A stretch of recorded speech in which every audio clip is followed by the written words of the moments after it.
The massive hall stretched for miles, filled with beings from 1,000 different worlds. Some had scales, others had fur, and many looked like nothing that could exist in nature. They all sat in their designated seats, watching the small delegation of humans standing in the center of the room. The humans looked tiny compared to the massive aliens around them. Park Do-hyun stood at the front of the human group. He wore a simple blue uniform, and his hands were clasped behind his back. Next to him, Kim Ariam held a datapad, nervously checking the translation software for the 10th time. They had traveled for 6 months to reach this place, hoping that today would change everything for humanity. The High Arbiter Velmoth clicked his mandibles together. The sound echoed through the hall like thunder. He was ancient, older than human civilization itself, and his chitinous body showed scars from wars that happened before Earth had cities. When he spoke, every translator in the room worked to convert his words. "Humans of Earth," Velmoth said, his voice like grinding stones. "You come before this council, seeking membership in the galactic community. You wish to trade with us, to share knowledge, to be equals. But we have studied your kind. We have watched your planet for 50 of your years. Tell us why we should accept a species that cannot stop fighting itself." Park Do-hyun stepped forward. He had prepared for this question.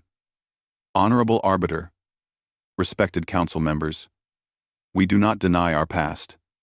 Yes, we have fought wars. Yes, we have made terrible mistakes. But we learned from them. We grew. We united our world under one government. You unified after you nearly destroyed yourselves with atomic weapons." A reptilian delegate named Thex Nor interrupted, his tail slamming against the floor. "We have seen your history. You split the atom and immediately used it to kill your own kind. You poisoned your own planet with radiation. You created weapons that could end all life on your world, and you built thousands of them." Kim Ariam whispered something to Park Do-hyun. He nodded and continued. "Yes, we did those things. But we stopped. We chose peace. We chose to explore space instead of destroying each other. Is that not proof of growth?" Another delegate, a being made of living crystal, spoke up. "Your species achieved faster than light travel. Only 30 years ago. Most species in this council took thousands of years to develop such technology peacefully. You rushed through your development, cutting corners, taking risks. 3 of your early FTL ships disappeared because you would not wait to perfect the technology. You sent people to their deaths because you were impatient." Park Do-hyun felt his jaw tighten, but he kept his voice calm. "We took risks because we are explorers. Yes, we lost people. We mourned them, but they volunteered, knowing the dangers. That is what humans do. We push forward, even when it is hard." Velmoth raised one of his blade-like arms. The hall fell silent. "This is precisely what concerns us. You push forward without thinking. You take risks that endanger not just yourselves but potentially all of us. What happens when your recklessness causes a problem that affects the entire galaxy?" Kim Ariam stepped forward before Park Do-hyun could respond. "With respect, High Arbiter, we are not reckless. We are determined. There is a difference. We calculate our risks. We prepare for failure. We have contingency plans. This has allowed us to survive and thrive in a hostile universe. Is that not a valuable trait?" Several delegates began talking at once. Some agreed, others argued. Velmoth clicked his mandibles again for silence. "The council will vote. All in favor of granting humanity membership status?" Park Do-hyun watched as the vast hall remained still. Not a single delegate raised their appendage, wing, or tentacle in support. His heart sank. "All opposed?" Velmoth asked. The hall erupted with raised limbs, glowing indicators, and verbal confirmations. Thousands of species, all voting against humanity. Thex Nor stood from his seat. "Furthermore, I propose we place Earth under observation quarantine. Build a barrier around their system. Let them develop for another 1,000 years before we reconsider. They are too dangerous to be allowed into our community. Seconded, said the crystal being. Velmoth nodded slowly. The motion passes. Humanity, you are hereby denied entrance to the galactic community. Your system will be surrounded by an energy barrier. You may not leave, and we will not enter. When sufficient time has passed, we will reconsider your application. This session is concluded. Park Do-hyun's voice rang out across the hall. You are making a mistake. We came here in peace. We offered friendship, and we are responding with caution, Velmoth replied. In our archives, there are warnings about your kind. Ancient records that speak of what happens when humans are threatened. Some of my advisors recommended we never contact you at all, but I believed you might have changed. Perhaps in another millennium, you will prove me right. Until then, stay in your corner of space. As the council began to disperse, Kim Ariam noticed something strange. Several of the oldest delegates, the ones whose species had existed for millions of years, looked worried, not angry or dismissive, but genuinely concerned. One of them, a floating jellyfish-like creature, met her eyes for just a moment. She could have sworn it looked sad. The humans were escorted back to their ship. As they left the assembly hall, Park Do-hyun turned to Kim Ariam. What do you think those old ones know that the others do not? Kim Ariam looked at her datapad, scrolling through her notes. I noticed it too. When you mentioned human resilience and preparation, some of them reacted strangely, like they recognized something. I think there is more to this story than we know. Their ship left the station, heading back toward Earth. Behind them, massive construction ships were already moving toward the Sol system, preparing to build the barrier that would cage humanity for centuries. The delegates returned to their homes, satisfied they had made the safe choice. None of them noticed the small warning that Velmoth deleted from the official records. A warning that read, "Under no circumstances should humanity be engaged in military conflict. Defensive protocols beyond current galactic understanding. Approach with extreme caution." He deleted it because he thought it was outdated superstition from paranoid ancestors.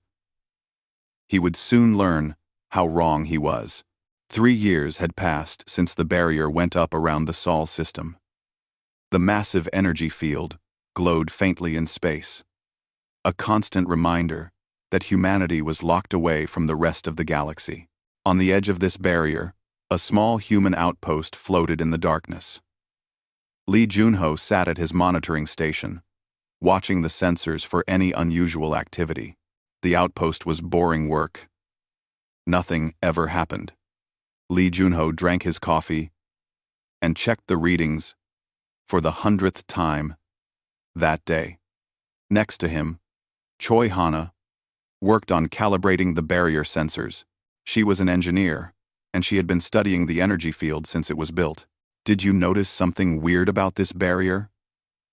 Choi Hana asked, not looking up from her work. Lee Junho glanced over. What do you mean? The energy signature. It is not just keeping us in. The pattern suggests it is also keeping something out, like it is protecting the rest of the galaxy from us, not protecting them from potential visitors to us. She pulled up a hologram, showing the energy flows. See how it pushes both ways? That is not normal for a quarantine field. Lee Junho frowned. Before he could respond, his sensors began beeping. Hold on. I am getting readings. Multiple ships approaching from the galactic north. Big ones. Choi Hana moved to her station. Let me check. That is a Krovan fleet. What are they doing out here? The Krovan Empire was known throughout the galaxy as aggressive and expansionist. They had been growing their territory for decades, absorbing smaller civilizations through military force. Most other species avoided them when possible. Far beyond the barrier, on the Krovan flagship Devastator, Commander Raxjewel studied the holographic display of the human barrier. His scales gleamed under the ship's lights, and his yellow eyes focused intently on the energy readings. He was ambitious, eager to prove himself, and he saw the isolated humans as an easy target. "Sir, we are approaching the human quarantine zone," his navigation officer reported. Raxjul nodded. "Good. Bring up the ancient archives. I want to see those warnings again." A screen flickered to life, showing old text in several dead languages. His translator worked slowly through the archaic words. Terminus, protocol. In the event of human military engagement, extinction-level response guaranteed. Do not engage. Do not provoke. Do not attack. Captain Vorn, his second in command, shifted nervously. "Sir, those warnings have been in our database for thousands of years. The Council takes them seriously. That is why they quarantined the humans instead of destroying them." Raxjul laughed, a harsh barking sound. "Those warnings were written by cowards from a primitive time. Look at the humans. They barely have functional shields. Their weapons are kinetic projectiles and basic lasers. They only achieved FTL travel 30 years ago. These warnings speak of weapons that could threaten the entire galaxy. Does that seem likely from such a young species?" "But sir, why would the warnings exist at all?" Vorn asked. "Propaganda. Fear-mongering from ancient times. Perhaps humans were more advanced once and fell into a dark age. Or perhaps the warnings are completely fabricated. Either way, I do not believe them." Raxjul enlarged the display showing human space. The Council rejected them. They are alone, angry, and weak. Their colonies outside the Sol system are barely defended. If we strike now, we can claim their territory before anyone notices. By the time the Council reacts, we will control a dozen new worlds. The Council will not approve." Vorn said quietly. "The Council does not need to approve. We will present it as a defensive action. We will say the humans tried to breach the quarantine, and we stopped them. Who will they believe? The respected Krovan Empire, or the violent humans everyone fears?" Raxjul's expression was smug. "Send word to the fleet. We strike in 3 days. Begin with their outermost colony, the one they call Nova Hope. A small attack to test their response." Back at the human outpost, Lee Junho had been tracking the Krovan fleet for 2 days. They were not just passing by. They were positioning themselves for an attack pattern. He sent an urgent message to Earth Defense Command, but the barrier made communications slow. It would take hours for his warning to reach Earth. Choi Hana worked frantically on boosting their sensor range. "I am picking up massive energy signatures from those ships. They are charging weapons. Junho, they are going to attack." "I know. I sent the warning. But Earth will not get it in time to help Nova Hope." Lee Junho felt helpless. The colony had 50,000 people, mostly scientists and their families. "How long until they are in range?" "Ow. Range. Lime. 4 hours, maybe less." Lee Junho opened an emergency channel to Nova Hope. "This is Outpost Theta 9 to Nova Hope Colony. You have incoming hostile ships. Krovan fleet. You need to evacuate now." The response was confused panic. Nova Hope was not a military installation. They had some defensive satellites, but nothing that could stop a full fleet. The colony governor began emergency evacuation procedures, but everyone knew they did not have enough time. Commander Raxjul watched his ships move into position. Everything was proceeding perfectly. The human colony was scrambling, trying to run, but there was nowhere to go. He gave the order. "All ships, open fire. Target the colony infrastructure first. Let them see what happens when you exist where you are not wanted." The Krovan weapons lit up space with plasma fire. The defensive satellites around Nova Hope were destroyed in seconds. Then, the bombardment began. Buildings exploded. The atmospheric processors were hit, venting precious air into space. Emergency shelters were targeted and collapsed. In 20 minutes, Nova Hope was gone. 50,000 humans dead. Lee Junho watched the sensor readings in horror. Choi Hana was crying silently next to him. They had been too late. They actually did it, Lee Junho whispered. They attacked us. They killed everyone. Choi Hana's hands shook as she checked her instruments. I am getting something strange from inside the barrier. Energy spikes near Earth. Multiple locations. It is like something just woke up. On Earth, alarms were screaming in every military command center. Admiral Kang Minho stood in the main operations room, watching the reports flood in. Nova Hope was gone. The Krovan had crossed a line that everyone assumed would never be crossed. Sir, we are receiving authenticated activation codes from the Defense Protocol Archives, an officer reported. Multiple systems are requesting authorization to come online. Admiral Kang stared at the screens. He had heard stories about what Earth had built during the years after the Council's rejection. Humanity knew they might be attacked someday. They had prepared.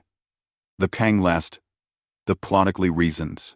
But the scale of that preparation was classified at the highest levels. Sir, the Krovan fleet is regrouping. Intelligence suggests they are preparing for a second strike, this time against the Mars colony.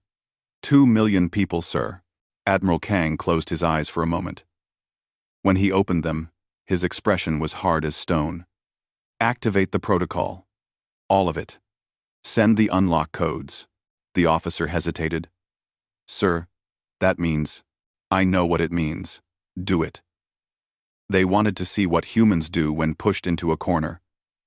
Let us show them. Across human space, hidden facilities began powering up. In the depths of Earth's oceans, weapons that had never been tested, activated. In orbit around Jupiter, enormous ships that existed in folded space began materializing, and in thousands of hidden locations, soldiers who had been sleeping for years started to wake up. Commander Raxiul prepared his second attack, confident and pleased with his success. He had no idea what was coming. Earth Defense Command in Geneva looked like organized chaos. Officers ran between stations. Holographic displays showed ship positions and battle readiness. And the air was thick with tension. Admiral Kang Minho stood at the center of it all. His face showing no emotion, despite the storm of activity around him. Report, he said quietly, but his voice cut through the noise. A young officer turned from her console. Sir, the Krovan fleet has left Nova Hope's debris field. They are heading toward Mars. Estimated arrival in 18 hours. Our defense fleet around Mars is moving to intercept, but they are outnumbered 3-1. Civilian evacuation status? In progress, but we cannot get everyone off Mars in time. Even if we use every transport ship we have, we are looking at a minimum of 500,000 casualties. Likely much higher. Admiral Kang nodded slowly. He walked to a large display showing the entire Sol system. Red icons marked Krovan ships. Blue icons marked human defenses. There were far too many red icons. Dr. Yoon Sojin entered the command center, carrying a data tablet. He was a physicist, not a soldier. And he looked uncomfortable in the military facility. Admiral, you asked me to brief the command staff on Project Reciprocity. Is now, really, the time? Now is exactly the time, Doctor. Everyone, stop and listen. The command center quieted. All eyes turned to the nervous physicist. Dr. Yoon cleared his throat. When the Galactic Council rejected us and built the barrier, humanity had a choice. We could accept our isolation peacefully, or we could prepare for the possibility that someone might eventually attack us. We chose to prepare. He activated his tablet, and a hologram appeared above the center table. Other species, when they develop technology, focus on defense and efficiency. They build better shields, faster engines, more precise energy weapons. They assume everyone else will follow similar development paths. The hologram showed various alien weapon systems. Humans took a different approach. We weaponized everything. The hologram changed, showing a sleek missile. This is a relativistic kinetic kill missile. It accelerates to 99% of light speed. When it hits something, the kinetic energy release is equivalent to a nuclear weapon, but it is just a chunk of metal moving very fast. No shields in the galaxy are designed to stop it, because no one else thought to build something so simple and so devastating. Admiral Kang watched his officers' faces change from confusion to understanding. Dr. Yoon continued, "We have self-replicating attack drones that can build more of themselves from asteroid material. We have quantum entanglement bombs that can affect targets from any distance instantly. We have artificial gravity wells that can pull ships out of FTL travel and crush them. We have biological weapons, chemical weapons, radiation weapons, and things that do not fit into any known category." "Why?" asked an officer. "Why build all of this?" "We promised the Council we wanted peace." "We did want peace," Dr. Yoon replied. "But we also learned from history. Hope for the best. Prepare for the worst. That is humanity's motto. While we hoped the galaxy would eventually accept us, we prepared for the possibility that someone would try to exterminate us. And we decided that, if humanity was going to die, we would take our killers with us." The room was silent for a long moment. Then Admiral Kang spoke. "Doctor, show them what happens if we activate everything." Dr. Yoon's hands trembled as he changed the hologram. It now showed a simulation of the galaxy. If we activate the full reciprocity protocol, these are the projected results. The Krovan Empire would cease to exist within 2 weeks. Approximately 40% of their inhabited worlds would be rendered uninhabitable. Their military would be completely destroyed. Collateral damage to neutral systems would be significant, and the Council would have proof that every warning they ever received about humanity was true. "We cannot use all of it," an officer protested. "That would make us exactly what they fear we are." Admiral Kang turned to face his staff. "Which is why we will not activate everything. But we will activate enough. The Krovan attacked us. They killed 50,000 of our people. They are coming to kill more. We will respond proportionally, but we will respond decisively." Shin Tae-young, the communications officer, suddenly sat up straight. "Sir, incoming priority message from the Galactic Council. It is from the High Arbiter himself. Cloden, 70 people. On screen." Velmoth's insectoid face appeared on the main display. His mandibles clicked nervously. "Admiral Kang, I am sure you are aware of the Krovan attack on your colony. I want you to know that this action was not sanctioned by the Council. We are issuing formal demands for the Krovan to cease their aggression immediately. Your demands mean nothing if they are already killing my people," Admiral Kang replied coldly. "I understand your anger. But I am contacting you to ask, to beg, that you do not activate your defensive protocols. We know what your species has hidden. The ancient warnings in our archives speak of the Reciprocity Protocol, though they do not call it by that name. Please, there must be another way." Admiral Kang stared at the High Arbiter. "You rejected us. You locked us away. You treated us like criminals who had done nothing wrong except survive our own violent history. And now, when we are attacked, you ask us not to defend ourselves? I ask you to defend yourselves without destroying half the galaxy in the process," Velmoth said desperately. "The protocols you have prepared could cascade beyond your control. Weapons that powerful, in a galaxy as interconnected as ours, could cause damage for centuries. Then perhaps you should have let us join the Council when we asked. Perhaps you should have helped us integrate peacefully, instead of isolating us like a disease. Perhaps you should have warned the Krovan not to attack us." Admiral Kang's voice was ice. "But you did none of those things. You made your choice. Now, we will make ours." He cut the transmission. Velmoth's face disappeared from the screen. "Sir, what are your orders?" asked the young officer. Admiral Kang walked to a section of the command center that had been sealed behind reinforced doors. He placed his hand on a biometric scanner. The doors opened with a hiss, revealing a small room. In the center of the room sat a pedestal. On the pedestal was a single red button, protected by a clear case. Words were etched into the case in every human language. Last resort.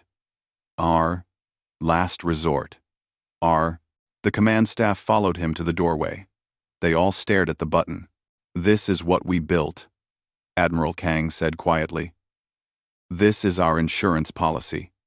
When this button is pushed, every defensive system we have created activates simultaneously. Ships that have been waiting in pocket dimensions will emerge. Soldiers who have been in stasis will wake. Weapons, platforms hidden throughout the system, will come online, and the Krovan will learn what it means to attack Earth." "Sir," Shin Taeyong said urgently, "I am getting another transmission. It is from Krovan ships. They are firing on the Mars Defense Fleet. The battle has started." Admiral Kang closed his eyes. He thought about the 50,000 dead at Nova Hope. He thought about the 2 million people on Mars. He thought about humanity's promise to join the galactic community peacefully. And he thought about what happens when peace is no longer an option. He opened the protective case. His hand hovered over the button. "Admiral, please," Dr. Yoon said. "Once you push that, there is no going back. The galaxy will never trust us again." "The galaxy never trusted us to begin with," Admiral Kang replied.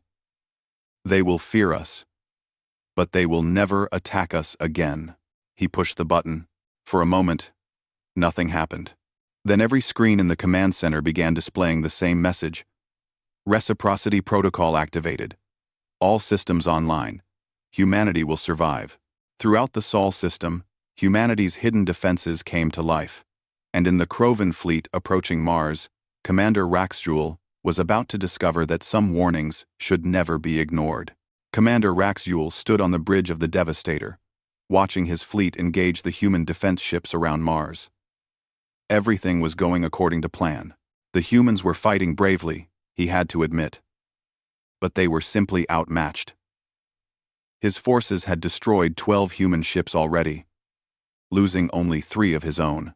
"Sir, we will be in bombardment range of Mars in 20 minutes, Captain Vorn reported. "Their defensive fleet is falling back." Raxjul smiled, showing rows of sharp teeth. "Excellent. Prepare to target their industrial centers first. We want to cripple their ability to build more ships." Then something strange happened. Every sensor on the Devastator began screaming warnings simultaneously.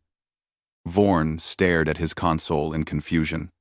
"Sir, I am getting massive energy readings from everywhere. Multiple contacts appearing throughout the system. They are just appearing out of nowhere." "What are you talking about? That is impossible. Ships cannot just appear." But they were appearing. Throughout the Sol system, enormous vessels materialized from folded space dimensions. These were not like the simple human ships the Krovan had been fighting. These were warships, sleek and dark, covered in weapons that no other species used. Baek Ji-won opened her eyes as her cryopod drained its fluids. She had been asleep for 3 years, waiting for this moment. The neural interface in her skull connected to her ship's computer, and information flooded into her mind. Nova Hope destroyed. Krovan fleet attacking Mars. Protocol activated. She smiled grimly. "Computer? Status of the Indomitable? All systems operational, Captain Baek. Quantum drives online. Weapons armed. We have 800 sister ships emerging from pocket dimensions throughout the system. Human Defense Command is uploading target priorities now." Baek Ji-won pulled herself out of the pod and grabbed her flight suit. Around her, the rest of her crew was waking up. They had all volunteered for this assignment, knowing they might sleep for decades or centuries before being needed. They were veterans, the best humanity had, preserved specifically for the day when Earth needed its most experienced warriors. "All crew, this is Captain Baek. We have been activated because the Krovan Empire attacked us. They killed 50,000 people at Nova Hope. They are currently attacking Mars. Our mission is to eliminate the Krovan fleet and secure our system. Rules of engagement are weapons-free on all military targets. Civilians are not to be harmed. We are not butchers. We are defenders. Show them what Earth's best can do. The Indomitable moved toward Mars at speeds that should have been impossible. The ship used quantum tunneling drives that allowed it to effectively teleport short distances. Within minutes, the entire hidden fleet had positioned itself around the Krovan forces. Han Seonwoo woke up in a military bunker deep beneath the surface of Mars. He was a soldier, a veteran of the last wars Earth had fought before unification. He was 65 years old chronologically, but his body was still that of a 30-year-old thanks to the stasis. Around him, thousands of other soldiers were emerging from their pods. "Listen up," shouted the base commander. "The colony is under attack. We have civilians in shelters who need protecting. Krovan ground forces are expected to land within the hour. You all know what to do. Weapons are in the armory. This is what we trained for. Move." Han Seonwoo grabbed his weapon, something that looked primitive compared to alien energy weapons. It was a railgun, using magnetic acceleration to fire metal projectiles at hypersonic speeds. Simple, reliable, and absolutely devastating. Back in the space battle, Commander Raxjewel was beginning to panic. His sensors were showing over 800 new human ships, and they were not fighting like the defenders had been. These ships moved with precision, coordinating their attacks perfectly, and their weapons were terrifying. "Sir, we are detecting incoming projectiles. Thousands of them. They are moving at 0.9 to 9 light speed."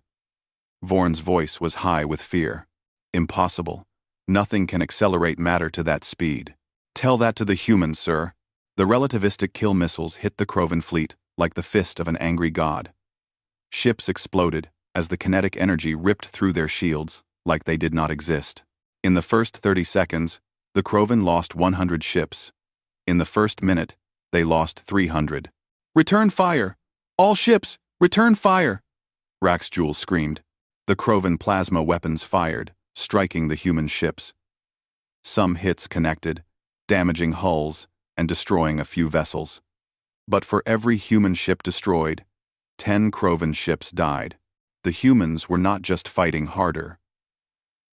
They were fighting smarter. Baek Jiwon's voice came over the tactical network. "All ships. Execute pattern Delta. Target their command vessel. Let us cut off the head." The Devastator suddenly found itself surrounded by 50 human warships, all firing simultaneously. Raxjewel watched in horror as his shields failed, as his armor was penetrated, as his crew died around him. "Retreat! All ships retreat!" he shouted. "We cannot, sir. They have deployed gravity well generators. Our FTL drives are not working. We are trapped." Baek Jiwon opened a communication channel directly to the Devastator. Her face appeared on Raxjewel's screen. She looked calm, professional, and absolutely merciless. "Commander Raxjewel of the Krovan Empire, you are responsible for the deaths of 50,000 humans. You attacked us without provocation. You dismissed warnings that existed for your protection. Surrender now, and you will be taken prisoner. Refuse, and you will die with your ship." Raxjewel's pride would not let him surrender to a species he had considered inferior. Baek Jiwon nodded slowly. "I understand. Goodbye, Commander." She closed the channel and gave the order. The Devastator was hit by weapons from every direction simultaneously. The massive flagship broke apart, its reactor exploding in a flash that briefly outshone Mars itself. The remaining Krovan ships, seeing their commander dead and having lost 70% of their fleet, surrendered. They powered down weapons and waited to be boarded. Far beyond the Sol system, the Galactic Council was receiving real-time reports of the battle. What should have been a massacre of humans had turned into an execution of Krovan forces. The battle had lasted less than 30 minutes. The ancient Vorkesh, one of the oldest beings in the galaxy, addressed the stunned council. He was a being of pure energy, contained in a crystalline shell, and his species had existed for millions of years. His voice was like wind through ancient trees, I tried to warn you, he said. My species was young when we first encountered humans. That was 1 million years ago, in a different cycle of galactic civilization. They were different then, but also the same. They were explorers, curious and friendly. Then they were attacked by a species that no longer exists. The council listened in shocked silence. The humans did not just fight back, Vorkesh continued. They studied their attackers. They learned everything about them. Then they built weapons specifically designed to counter every strength their enemy had. And they did not just win. They erased their attackers so completely that we do not even remember their name. All that remained were warnings. Warnings that said never attack humans, because they do not have a warrior culture. They have a survivor culture, and survivors will do anything, sacrifice anything, to ensure their species continues. On the screen, the last Krovan ships were being towed away by human vessels. The ancient Vorkesh gestured toward the display. You isolated them to protect yourselves from their violence. You forgot that humans do not need to be violent to be dangerous. They just need to be threatened. You put them in a cage and hoped they would become tame. Instead, they became more prepared. They knew someone would eventually test that cage. They were ready. High Arbiter Velmoth slumped in his seat. What have we done? You created exactly what you feared, Vorkesh replied. A humanity that trusts no one, needs no one, and can defeat anyone. And now they are coming. Look at your sensors. Every delegate checked their displays. The barrier around Sol System was falling. And emerging from that barrier were hundreds of human ships, heading outward into the galaxy. Humanity was no longer asking permission to join the galactic community. They were taking their place by force. The Krovan homeworld looked peaceful from orbit. Cities sprawled across continents. Agricultural zones produced food for billions. And industrial centers hummed with activity. The population had no idea what was coming. They had been told their glorious military was conquering human space. They had been lied to. Park Do-hyun stood on the bridge of the human flagship, Resilience, watching the planet below. He wore a military diplomatic uniform now, not the simple suit he had worn to the council 3 years ago. Everything had changed since that day. Sir, all fleets are in position, reported the tactical officer. We have complete control of Krovan space. Their military installations have surrendered or been destroyed. We are awaiting your orders regarding their homeworld. Park Do-hyun nodded. Open a communication channel to the planetary government. All frequencies. I want everyone on that planet to hear this. A moment later, the connection was established. Park Do-hyun's face appeared on every screen on the Krovan homeworld. Billions of reptilian faces looked up in shock and confusion. People of the Krovan Empire, my name is Park Do-hyun. I am a representative of humanity. 3 weeks ago, your military attacked and destroyed one of our colonies, killing 50,000 men, women, and children. They did this without provocation, without warning, without mercy. Then they attacked our Mars colony, intending to kill millions more. The Krovan people listened in stunned silence. Their government had told them nothing.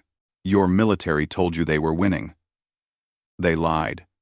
In the first engagement, we destroyed 70% of their attack fleet in less than 30 minutes.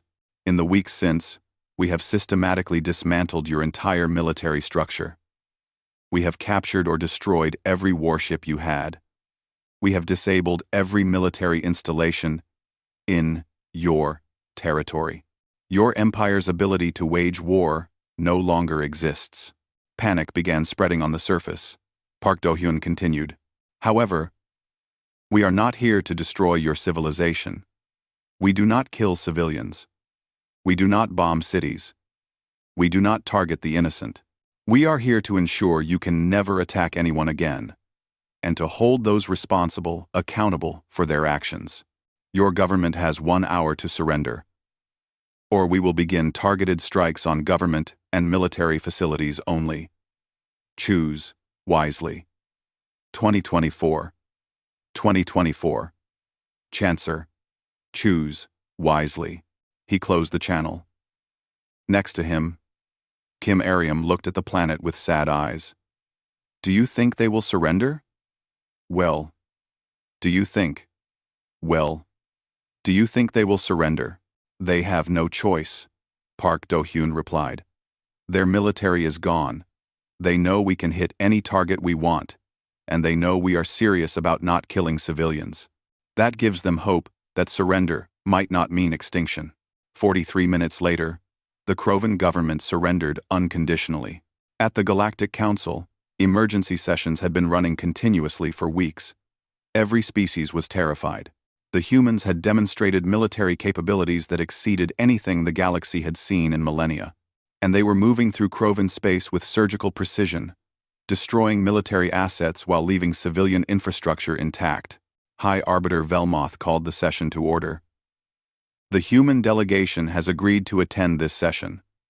I have granted them full speaking privileges. Please welcome Park Do-hyun and Kim Ariam of Earth. The two humans entered the hall. It was the same hall where they had been rejected 3 years ago. But this time, every delegate watched them with fear and respect instead of dismissal and contempt. Park Do-hyun walked to the center of the hall. He did not look angry or triumphant. He looked tired. Honorable Council, we returned to this hall under circumstances none of us wanted. You rejected our application for membership because you feared our violent history. You were right to be cautious. We were violent. We did nearly destroy ourselves. But you made one critical error in your assessment. The hall was silent. You assumed that evolution meant abandoning our nature. You thought peaceful species were those who had forgotten how to fight. But that is not peace. That is just weakness pretending to be wisdom. Park Do-hyun's voice was firm but not hostile.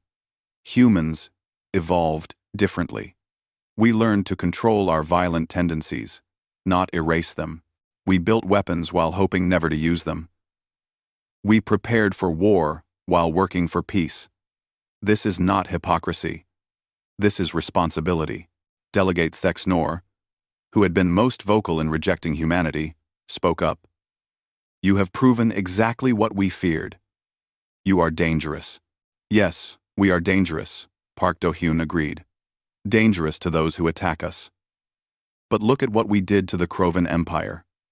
We could have destroyed their homeworld. We could have killed billions in revenge for our dead. We had the weapons to do it. Instead, we targeted only military assets. We took prisoners. We followed rules of engagement, even when our enemy did not. Does that sound like the mindless violence you accused us of? Kim Ariam stepped forward. We knew you would reject us. Your fear was understandable given what you knew of our history. So we prepared. We built defenses. We created weapons. We made ourselves strong, not because we wanted to conquer anyone, but because we would not allow ourselves to be victims. When the Krovan attacked us, they learned what happens when you mistake restraint for weakness. Admiral Kang appeared on a holographic display. He was still on Earth, but his presence was felt throughout the hall. Council members, I am the one who activated our defense protocols. I am the one who pushed the button that released our hidden fleets. I made that decision knowing it would change everything. But I would make it again, without hesitation. He paused, letting his words sink in. You want to know what that button represented? It was not aggression. It was preparation. It was humanity saying that we will never again be helpless. We will never again watch our people die while begging others to save us. We will save ourselves. And yes, that makes us dangerous. But it also makes us reliable. Because you now know that if you ally with humans, we will never abandon you. We will fight for what is ours. We will defend what we care about. Can your other allies say the same? The council members looked at each other. The Admiral had made a good point. Many species in the Council were protected by others. Few could protect themselves. Park Do-hyun spoke again. We are not asking to join your council anymore. We do not need your permission. We are simply informing you that humanity is now part of the galactic community, whether you like it or not. You can choose to work with us as partners, or you can choose to fear us as enemies, but you cannot choose to ignore us anymore. What are your demands? Asked Velmoth quietly. Park Do-hyun pulled up a display. First, the Krovan Empire will be demilitarized. They will keep only a small defense force, monitored by us. Second, they will pay reparations for the deaths at Nova Hope. Third, Commander Raxjul's remaining officers will be tried for war crimes. Fourth, the barrier around our system will be permanently removed. Fifth, Earth will be granted a permanent seat on this council with full voting privileges. And if we refuse? Asked Thexnor. Kim Ariam answered, her voice cold. Then we will leave, and you will never see us again, until the next time someone attacks us. And the next time we respond, it might be near your systems. There might be collateral damage. Better to have us inside this council, following your laws, than outside it, following only our own. It was a threat, but also an offer. Work with us, or risk us doing whatever we want. The ancient Vorkesh spoke for the first time. I support the human demands. They have shown remarkable restraint given the circumstances. They could have annihilated the Krovan but chose mercy. This is the behavior of a mature species, not a savage one. Slowly, other delegates began to agree. Some from genuine respect, others from fear. But the result was the same. After hours of debate, the vote was called. All in favor of granting humanity's demands? Velmoth asked. This time, the hall erupted with positive votes. Not unanimous, but overwhelming. Park Do-hyun allowed himself a small smile. Thank you, Council. We look forward to working with you. As equals. Third. Nunaten. AN. 244. Lee Junho and Choi Hana watched from their outpost as the last pieces of the barrier were dismantled. The energy field that had caged humanity for 3 years flickered and died. Through their sensors, they could see human ships moving freely into the galaxy for the first time. We did it, Choi Hana said quietly. We are free. We were always free, Lee Junho replied.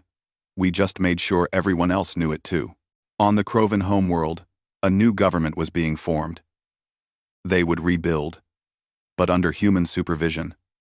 The war criminals were in custody. The dead from Nova Hope would never be forgotten, but they would be avenged through justice, not more death. Back on Earth, Admiral Kang stood down from combat alert. Dr. Yoon began the process of putting the most dangerous weapons back into storage.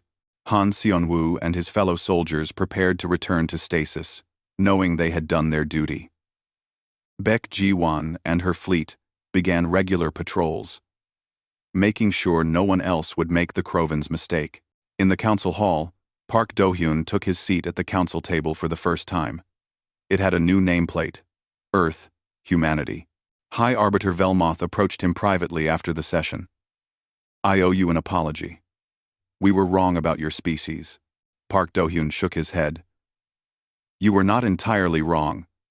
We are dangerous. We are capable of terrible violence.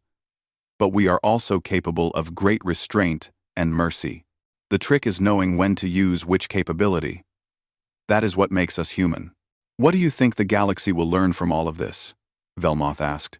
Park Do-hyun looked out at the stars through the council chamber's massive windows. They will learn that humans are not warriors who love battle. We are survivors who prepare for the worst while hoping for the best. They will learn that putting someone in a corner does not make them harmless. It makes them focused. And most importantly, they will learn a phrase that I hope never becomes relevant again. What phrase? Park Do-hyun turned back to the High Arbiter, his expression serious. Never back a human into a corner, because we will always find a way out, and you will not like what we do to make that happen." Velmoth nodded slowly. "I will make sure that lesson is taught to every species in the galaxy. Perhaps then we can avoid repeating this mistake." As the council session ended and delegates returned to their homeworlds, a new reality settled over the galaxy. Humanity had arrived, not as the peaceful petitioners they had hoped to be, but as the determined survivors they had always been. The button had been pushed. The hidden defenses had been revealed, and the galaxy would never look at humans the same way again. But Park Do-hyun did not see this as failure. As he walked back to the human ship, Kim Aryam beside him, he thought about what they had accomplished. They had protected their people. They had punished those who attacked them. They had shown strength without losing their humanity. "Do you think we did the right thing?" Kim Aryam asked. Park Do-hyun considered the question. "We did the necessary thing. Whether it was right or wrong, history will decide. But our people are alive. Our species will continue. That is enough for me." The Resilience left the council station, heading back toward Earth. Behind it, the galaxy adjusted to its new reality. Humanity had taken its place among the stars, not through permission, but through action. The age of humans being ignored was over. The age of humans being respected, and yes, feared, had begun. And in the archives of every species, a new warning was added. One that would never be deleted again. Do not attack humans. They will survive, and they will make sure you regret it.